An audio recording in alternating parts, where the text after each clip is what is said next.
गतिमंद मुलाला शिपायाकडून हात बांधून कुकरच्या झाकणानं मारहाण।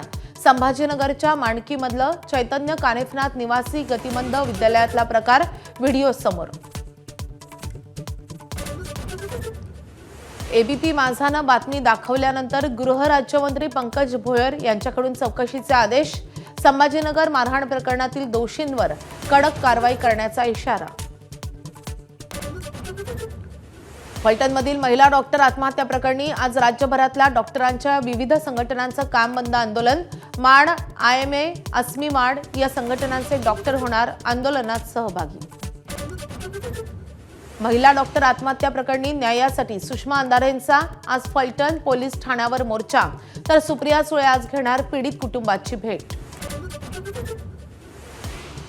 षडयंत्रात माझा सहभाग असेल तर माझं नाव घेऊनच दाखवा।